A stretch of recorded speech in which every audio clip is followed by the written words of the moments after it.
Welcome back to the GSMC Hockey Podcast presented by the GSMC Sports Network. We're back with our second segment of the night, talking about the Four Nations Face-Off Team Canada edition, talking about the projected lineups for all four teams here. But if you want to become a bigger part of the show, I would like to remind you guys again that if you want to help support the GSMC Podcast Network in more ways than you already do just by tuning in to this show, use the tips and donations link at gsmcpodcast.net. It goes a long way to help support the guys here at the GSMC Sports Network. They all deserve it as well.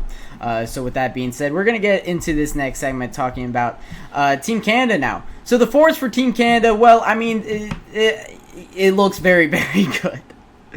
And I'm going to be quite honest with you. I'm going to be completely biased. I am American. I was born in Ohio, the great US of A. And I'm, of course, going to be rooting for Team USA in this tournament. I can help with that. I just am biased. But looking at this Canada forward group, I can say that this is scary. I mean, you have... Come around this tournament next year, this is what I have. Again, as I said, for Team USA, these are my projections. I did use TSN, New York Times, and NHL.com to help with these groups, but I put the teams together myself here. Sam Reinhart, Connor McDavid, and Connor Bedard is the first line. Yes, I went with Connor Bedard on the first line. I went with Connor Bedard on the first line over Mitch Marner because, I mean... Could you imagine a line of McDavid and Bedard? Wouldn't that just be absolutely ridiculous? This first line is not playing defense. I promise you that. But they don't need to play defense. This first line is going to score some goals. McDavid and Bedard on the same line. Like, truly, the two greatest prospects I've ever watched with my own two eyes. When McDavid was coming up in 2014-15, he was the best prospect I've ever seen in my life. And then when Bedard last year or 2 years ago was coming up, I mean, goodness gracious, he was fantastic. And he still is turned out to be one of the best first-year players that I've seen in a very long time. And now these guys have the chance to be on the same line. Yes, that bumps Mitch Marner down, but look at this second line for Team Canada.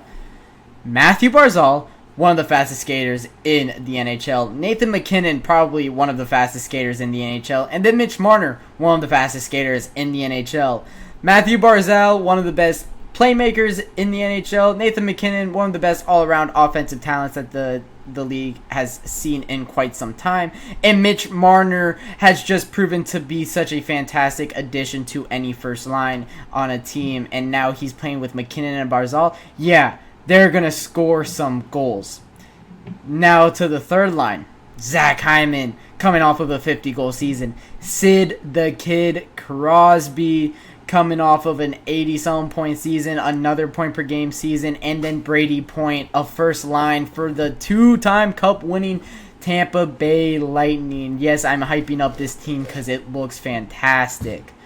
I mean, look at this. The forward group is insane. Sam Reinhart, 94 points last year. Connor McDavid, 100 assists last year. Connor Bedard just won the Calder and one of the best rookies we've seen in a very, very long time. Matthew Barzal can put up 100 points in a season if he gets players around him ever in his career. Nathan MacKinnon just won the Hart Trophy with 140 points. Mitch Marner, 100-point season playing next to a 60, almost 70 goal scorer in Austin Matthews. That's a top six. Then you're looking at this third line. 50 goal scoring Zach Hyman. Sidney Crosby's fantastic. Braden Point's fantastic. Coming off of a season, Braden Point, where he just played alongside of Nikita Kucherov that just had an 100 assist season and 144 points in Nikita Kucherov. That's your line mate. That means you're playing well as well. And then your fourth line, 3-time Cup winner Carter Verhaeghe. Mark Scheifele, who is the captain of the Winnipeg Jets, an absolute bull on this team, and Robert Thomas, a fantastic player for the St. Louis Blues. Team Canada has never had a forward problem, and this just goes to show that they will never have a forward problem. just for the next 10 years, they have McDavid, Bedard on their team. And then for the next 5 years, they have McDavid, Bedard, McKinnon. They could honestly, and I would not argue against this because they have the center depth to do this. And I legitimately thought about this. Putting McKinnon on the first line left wing, switching Matthew Barzal to the second line center, and bumping Sam Reinhart down to the third line left wing and having Hyman play at the second line left wing. That would mean having McKinnon, McDavid, Bedard. I wouldn't want to face that. McKinnon, McDavid, Bedard. Are we is that a joke? Is that a joke? Because that is insane. And then having a line of Hyman, Barzal, Marner. Is that a joke? 50 goal scorer Hyman with a fantastic passer in both Barzal and Marner, and then having Sam Reinhart, Sidney Crosby, Braden Point would absolutely be ridiculous. This team has a lot of the Florida guys. It has Reinhart, it has Point, it has Verhaeghe, and I think that it goes well for this team. This team looks fantastic. It does have a Leaf, so I am a little bit worried about them having playoff success because they do have a Maple Leaf on their team. No, that's just a joke. But yeah, this team is fantastic. For group-wise, it is unbelievable. Now moving on to the defense. Still great. Devin Tays, Cale Makar. That defensive pair won a Stanley Cup in 2022. Shea Theodore, Evan Bouchard. Well, Shea Theodore won a Stanley Cup last year with the Vegas Golden Knights, and Evan Bouchard almost won a Stanley Cup this year with the Edmonton Oilers. They were one game away from doing so. And then Owen Power and Alex Pietrangelo. That's good. That's really, really good. And especially if Owen Power takes the jump that we all expect him to take next season. Former number 1 overall pick in 2021. I do expect big things out of him. That looks insane. Now, just comparing the defensive core with Team USA, we do see Team USA's defensive core have, Quinn Hughes and Charlie McAvoy.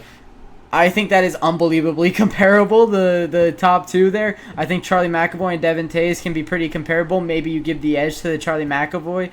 And then Quinn Hughes and Cale Makar, is that not an age-old debate? Well, age-old, 3 years old debate, but still, nonetheless, those two guys will be battling their entire careers for that best defenseman in the NHL. And then you have guys like Shea Theodore and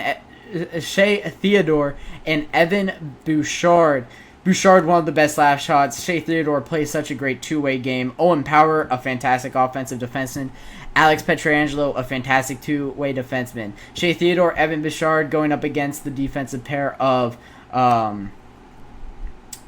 Adam Fox and Jacob Slavin. That is very comparable as well. I think I do give the edge to the Canadian pair there. And then Owen Power and Alex Pietrangelo going up against Jacob Trouba and somebody that is completely blank. I mean, I could just go back 2 slides to figure it out, honestly. And Brock Faber, which I think honestly is pretty comparable there. Owen Power and Brock Faber, both very young defensemen.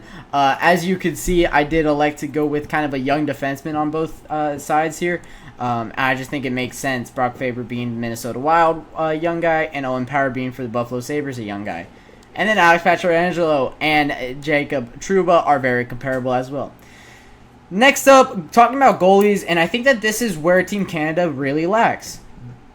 Devin Levi, Stuart Skinner, and Darcy Kemper.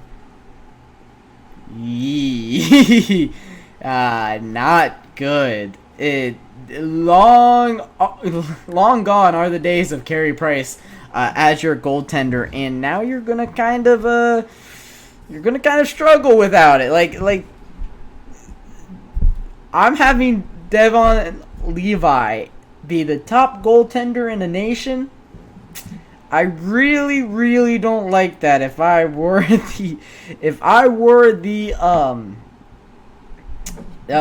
a Canadian rooting for Team Canada here, I would be pretty scared just because of this goaltending core. Especially going up against, on the other side, Connor Hellebuck, Jake Ottinger, Thatcher Demko. I mean, ridiculous from Team USA, but it's not good. Stuart Skinner just led a team to a Stanley Cup playoff or Stanley Cup final, so I mean, could be good. Who knows? But I honestly, I wouldn't hold my breath if I was rooting for Team Canada here. One of the things that does stand out to me is how fantastic this power play is going to be. First line power play, I would have Cale Makar shotgunning it with Connor McDavid, Connor Bedard, Nathan McKinnon, and Mitch Marner on it.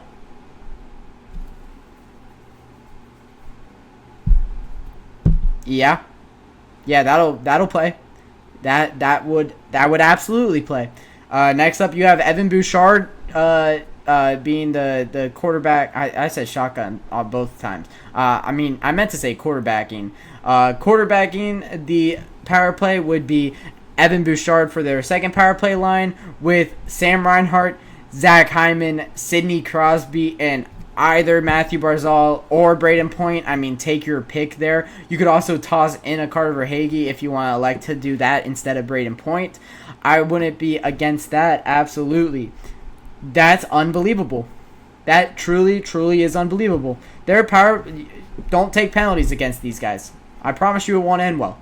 And their PK is going to be pretty good too. With guys like Mark Scheifele on the team, Carter Verhaeghe has proven to be a good PK guy. Sorry, I completely... There it is. Carter Verhaeghe has proven to be a good PK guy. I know Braden Point has in the past been a good PK guy.